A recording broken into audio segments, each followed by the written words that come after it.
This is the prequel to the only Yakuza game I have ever played, Yakuza Kiwami. I thought that game was absolutely fantastic. I gave it a 9 out of 10, and I was so excited to dive in this one. The story of this is that you play as Kiryu in his early days in the Yakuza back in 1988. I was 6 years old in 1988, and he's framed for a murder he didn't commit. You have to clear his name.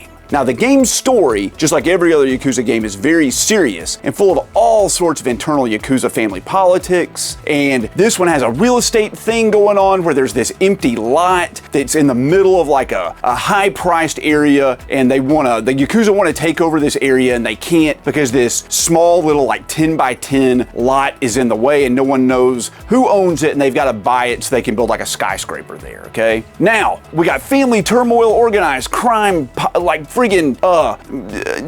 real estate, all these adult severe concepts. But in every Yakuza game, the story, which is always severe as can be, stands in stark contrast to the insane and weird and zany and wacky side quests. Yakuza takes place in a semi-open world, and it is known for these insane freaking mini games and side missions. They're just, it's so weird how they're so different from just the severity of the stories. And I love that because it gives you a break from all this heavy drama and action the whole time. Now, the Yakuza series requires you to have a little bit of knowledge of the inner workings of how an organized Japanese crime family works. It goes out of its way to label everything. Every person is referred to with their full name and their position within their family and what part of the consortium that is and the greater overall hierarchy of all this stuff. It's a lot to keep track of. The game kind of tries to remind you of it, but it doesn't always succeed. And I do find myself having to write down like a flow chart or a family tree of what's going on in the Yakuza structure. Basically, the Yakuza organization works like a big pyramid scheme, with the Toga organization being like the overarching company. And it's made out of different families with a patriarch, captains, lieutenants, goons, all that sort of stuff. And even these families can have like smaller subsidiary families under them. And it can be a lot. And even these families in these large organizations don't even know the existence of some of the other families in the organizations. And they find out they're like working under the same umbrella, and they scheme against each other, and they're always trying to like beat each other to the top. Okay, that's what it's all about. You got to get that money, you got to get that prestige, and everybody's crawling all over each other trying to get there. Now, the difference between Yakuza 0 and Yakuza Kiwami is you also get to play as Goro Majima,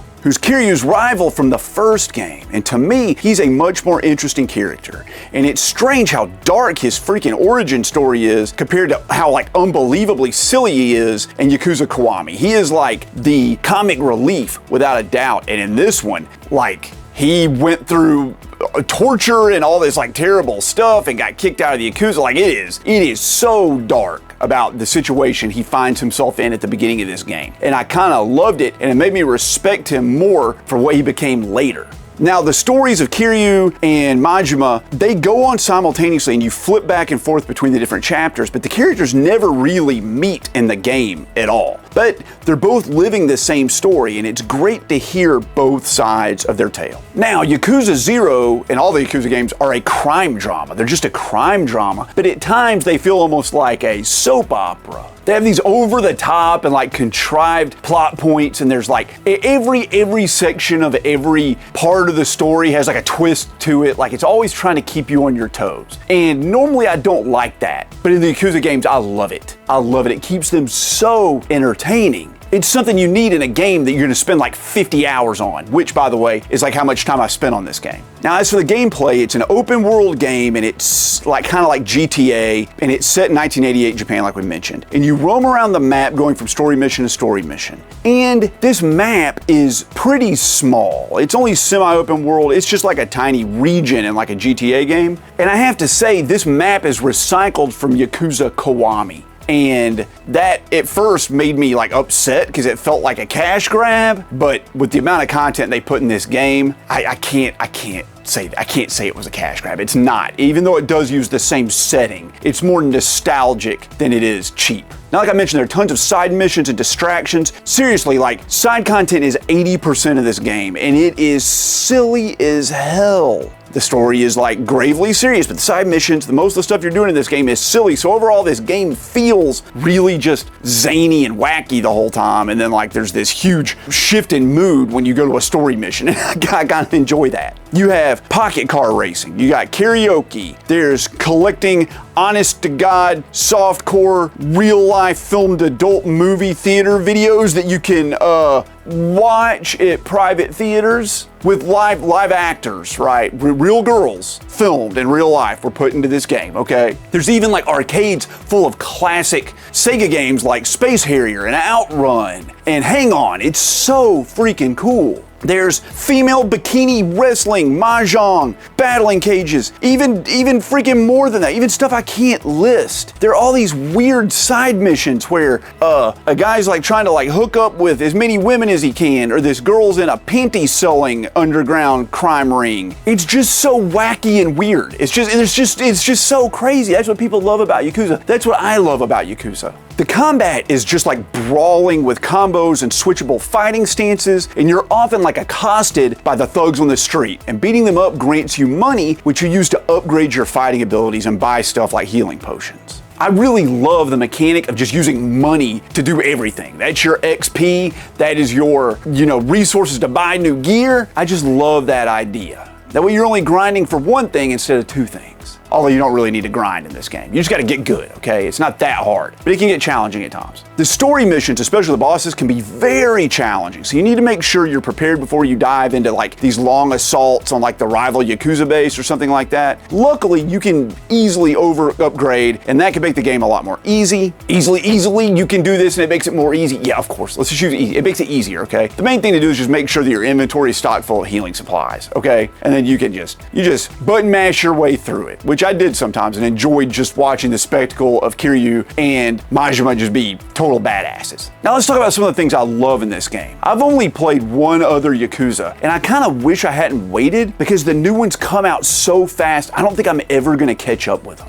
And what's worse is you get so immersed in these games and you spend so much time in these worlds, you don't really want to leave. So it makes it like a time sink for each one of them. So it's harder to catch up because I only have so many games a year I can play that are this long. Hell, I spent 15 hours just on the real estate mini game in this game alone. 15 hours. I could have played like 3 other old games in that time period to review for you guys. But instead, I was just sitting there just like trying to get more money and take over more territory. I regret nothing. I'm sorry.